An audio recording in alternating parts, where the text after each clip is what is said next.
മക്കളെ, ഇപ്പൊ തമ്മിൽ കണ്ടിട്ട് നിങ്ങൾ ആരും പേടിക്കണ്ട, പക്ഷെ കുറച്ചൊന്ന് ശ്രദ്ധിക്കേണ്ട കുറച്ച് കാര്യങ്ങളുണ്ടല്ലേ. അതാണ് നമ്മൾ ഈ ഒരു വീഡിയോയിലൂടെ പറഞ്ഞു തരാനായിട്ട് ഉദ്ദേശിക്കുന്നത്. അപ്പൊ നിങ്ങൾ മാക്സിമം ഈ ഒരു വീഡിയോ ഫ്രണ്ട്സിന് എല്ലാവർക്കും ഷെയർ ചെയ്യണം. കാരണം വേറൊന്നുമല്ല, നമുക്ക് അടുത്തതായിട്ട് വരാൻ വേണ്ടി പോകുന്ന എക്സാം എന്ന് പറയുന്നത് മലയാളം 2 ആണല്ലേ. അപ്പൊ മലയാളം 2 ആയതുകൊണ്ട് തന്നെ നമ്മളുടെ ബാക്കിയുള്ള സബ്ജക്റ്റിൽ നമ്മൾ ഏറ്റവും കൂടുതൽ കുറവ് പ്രിഫറൻസ് കൊടുക്കുന്നത് മലയാളം 2-നാണ്. അവസാനത്തെ ദിവസം ഒരു ദിവസം ഉണ്ടെങ്കിൽ നമുക്ക് പഠിച്ചെടുക്കാൻ വേണ്ടി പറ്റും എന്നാണ് നമ്മളുടെ എല്ലാവരുടെയും ധാരണ. പക്ഷേ ഈ മലയാളം 2-നെ നമ്മൾ ഇതേപോലെ നമ്മൾ ബാക്കിലോട്ടേക്ക് വെക്കുന്നത് കൊണ്ട് തന്നെ നമുക്ക് ഏറ്റവും കൂടുതൽ മാർക്ക് പോകാനുള്ള ചാൻസും മലയാളം 2-ന് തന്നെയാണ്. യെസ്. അപ്പൊ അതുകൊണ്ട് തന്നെ നമുക്ക് മലയാളം 2-ല് നമുക്ക് അങ്ങനെ വിട്ട് കളയാൻ പറ്റില്ലല്ലോ. പറ്റില്ല. കാരണം കുറെ പേര് വിചാരിച്ചിട്ടുണ്ടാവാ ഇതേ 2 ദിവസം ഉണ്ടല്ലോ മിസ്സേ, അപ്പൊ അതുകൊണ്ട് പരീക്ഷയുടെ തലേദിവസം ഞാൻ ജസ്റ്റ് ഒന്ന് വായിച്ചു നോക്കുന്നു, വേഗം പോയിട്ട് എഴുതുന്നു, ഓ സെറ്റ് തന്നെ ഫുൾ മാർക്ക് കിട്ടുന്നു എന്നൊക്കെയാണ് നമ്മുടെ പല പല പ്രതീക്ഷകൾ. പക്ഷെ മലയാളം 2 നമുക്കറിയാം, നമ്മൾ മുൻ വർഷങ്ങളിൽ ചോദിച്ച ക്വസ്റ്റ്യൻസ് അതേപടി ചോദിക്കും മക്കളെ എന്നൊന്നും നമുക്ക് ഒരിക്കലും പറയാൻ പറ്റാത്ത സബ്ജക്റ്റ് ആണ് അല്ലെ. നമ്മൾ വിചാരിക്കാത്ത തരത്തിലുള്ള പല പല ക്വസ്റ്റ്യൻസ് ഒക്കെ വരാം. അപ്പൊ അതുകൊണ്ട് തന്നെ മലയാളത്തിൽ പ്രത്യേകിച്ചും ടൈം മാനേജ്മെന്റ് വളരെ ഇമ്പോർട്ടന്റ് ആണ്. കാരണം നമുക്ക് ആസ്വാദന കുറിപ്പ് അല്ലെ, കുറെ കുറിപ്പുകൾ ഉണ്ടാവും, ഉപന്യാസങ്ങൾ എഴുതാൻ വേണ്ടി വരും.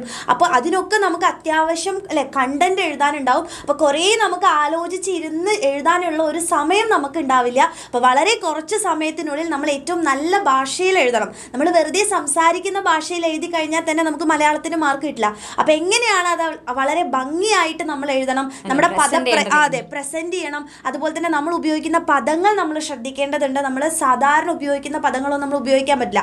അപ്പോൾ അതുകൊണ്ട് നമ്മൾ അത് പ്രാക്ടീസ് ചെയ്ത് പോയിട്ടില്ല എന്നുണ്ടെങ്കിൽ നമുക്ക് പണി കിട്ടാനുള്ള ചാൻസ് ഉണ്ട്. അപ്പോൾ നിങ്ങളെ പേടിപ്പിക്കാൻ വേണ്ടിയിട്ടല്ല ഇത് പറയുന്നത്, നിങ്ങൾക്ക് ഏറ്റവും കോൺഫിഡൻസ് തരാനുള്ള ഒരു കാര്യം പറയാൻ വേണ്ടിയിട്ട് തന്നെയാണ്.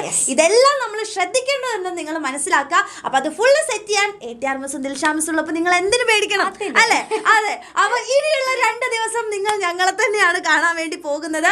അപ്പം നമുക്ക് സൺഡേ ആൻഡ് മൺഡേ 2 ദിവസം കൊണ്ട് നമുക്ക് മലയാള സെക്കൻഡ് അങ്ങ് ഫുൾ അങ്ങ് സെറ്റ് ആക്കിയാലോ. അപ്പൊ അതിനുള്ള കുറച്ച് ഒരു പ്ലാൻ എന്തെങ്കിലും വേണ്ടേ? നമുക്ക് വെറുതെ ഇപ്പൊ നമുക്ക് ഓരോ ദിവസം എന്നാ പിന്നെ പഠിച്ചു തുടങ്ങിയേക്കാം എന്ന് വിചാരിച്ചാൽ അങ്ങനെ നടക്കൂല. ചിലപ്പോൾ പ്ലാൻ ഇല്ല എന്നുണ്ടെങ്കിലും നിങ്ങൾക്ക് വേണ്ടി മലയാളം 2 ഫുൾ സെറ്റ് ആക്കി തരാനുള്ള പ്ലാൻ ഞങ്ങളുടെ കയ്യിൽ റെഡിയാണ്. ഓക്കെ, അപ്പൊ അങ്ങനെയാണെങ്കിൽ നമുക്ക് തുടങ്ങാം. യെസ്. അപ്പൊ 2 ദിവസം നമ്മുടെ കയ്യിലുണ്ട്. ഓക്കെ, അപ്പൊ ഫസ്റ്റ് അതെ. അപ്പൊ നമ്മൾ പൊതുവെ എന്ത് വിചാരിക്കും, സൺഡേ അല്ലേ പരീക്ഷയൊക്കെ കഴിഞ്ഞിട്ട് നമുക്ക് വെറുതെ ഇരിക്കാം, മൺഡേ മതി തുടങ്ങാം അല്ല അല്ലേ. നമുക്കിനി സൺഡേ മൺഡേ ഒന്നും ഇല്ല, നമുക്ക് ഹോളിഡേയ്സ് ഒന്നും ഇല്ല, നമുക്ക് എക്സാമിന് ഫുൾ മാർക്ക് വാങ്ങിക്കണം. അപ്പോൾ അതുകൊണ്ട് നമ്മൾ സൺഡേ തന്നെ തുടങ്ങും. വൈകുന്നേരം കൃത്യം 7:30 ഞങ്ങൾ 2 പേരും വരുന്നുണ്ടാവും. നമ്മൾ എന്ത് ഡിസ്കസ് ചെയ്യും?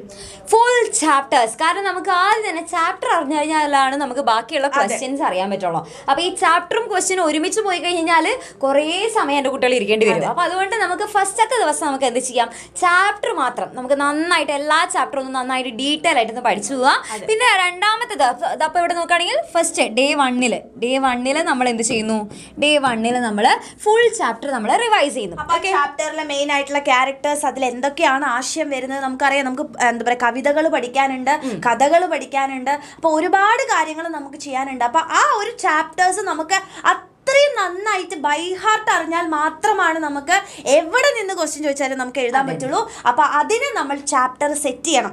അപ്പോൾ നമ്മളുടെ കയ്യിൽ അല്ലെ, നിങ്ങൾ ഈ ഒരു ലൈവ് അറ്റൻഡ് ചെയ്യുകയാണെന്നുണ്ടെങ്കിൽ നിങ്ങൾ ടെക്സ്റ്റ് ബുക്ക് വായിക്കേണ്ട ആവശ്യം പോലും ഉണ്ടാവില്ല.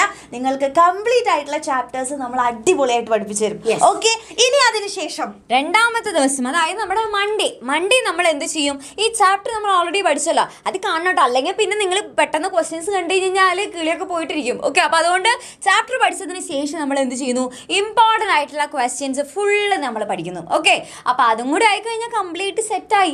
പിന്നെ ഒരു മോർണിംഗ് ബൂസ്റ്ററും കൂടി ആയിക്കഴിഞ്ഞാൽ അല്ലെ, എക്സാമിന്റെ അന്ന് നിങ്ങൾ പോകുന്നതിന് മുന്നേ പഠിച്ച കാര്യങ്ങളൊക്കെ ഒന്നും കൂടെ ഒന്ന് ഓർത്തെടുക്കാനും ഇമ്പോർട്ടൻ്റ് ആയിട്ടുള്ള ഇനി ഏതെങ്കിലും ക്വസ്റ്റ്യൻസ് നമ്മൾ ഇവിടെ ഡിസ്കസ് ചെയ്യാതെ വിട്ടുപോയിട്ടുണ്ടെങ്കിൽ അതൊക്കെ നമ്മളൊന്ന് പറഞ്ഞു തരാനൊക്കെ വേണ്ടിയിട്ട് മോർണിംഗ് ബൂസ്റ്റർ ഉണ്ടായി. നിങ്ങൾക്കൊരു കോൺഫിഡൻസ് ഒക്കെ തന്ന് നിങ്ങളെ അങ്ങോട്ട് പറഞ്ഞു വിടുമ്പോൾ നമുക്കൊരു അല്ലെ, നമുക്ക് എങ്ങനെയാണ് രാവിലെ തന്നെ നമ്മൾ നിങ്ങൾ എന്നെ കൊണ്ട് പറ്റും, നീ അടിപൊളിയായിട്ട് എഴുതണം, നമ്മൾ പഠിച്ചതൊക്കെ തന്നെ എക്സാമിന് വരുള്ളൂ എന്ന് ഒരാൾ നമ്മൾക്ക് ഇങ്ങനെ പറഞ്ഞു തരാനുണ്ടാവുമ്പോൾ നമുക്ക് ആ ഒരു ഉന്മേഷത്തോട് കൂടെ അതെ, അപ്പൊ ആ ഒരു കോൺഫിഡൻസിൽ നമുക്ക് പോയി എഴുതണം. അപ്പൊ മലയാളം 1 ഒക്കെ നമുക്ക് സോഷ്യൽ സയൻസ് ഒക്കെ നമ്മൾ അടിച്ചു പൊളിച്ച് എഴുതിയതാണ്. അപ്പൊ അതേപോലെ മലയാളം സെക്കൻഡ് നമ്മൾ ഫുൾ മാർക്ക് തന്നെ വാങ്ങിക്കും അല്ലേ. അപ്പം നിങ്ങൾ ഈ ഒരു വീഡിയോ മാക്സിമം നിങ്ങളുടെ ഫ്രണ്ട്സിലേക്കൊക്കെ ഷെയർ ചെയ്ത് കൊടുക്കുക. ആൻഡ് കൃത്യം 7:30 നമ്മുടെ ലൈവുകൾ അറ്റൻഡ് ചെയ്യണം. Full mark Monday. യെസ്, അപ്പൊ അങ്ങനെയാണെങ്കിൽ നമുക്ക് ലൈവിൽ കാണാം.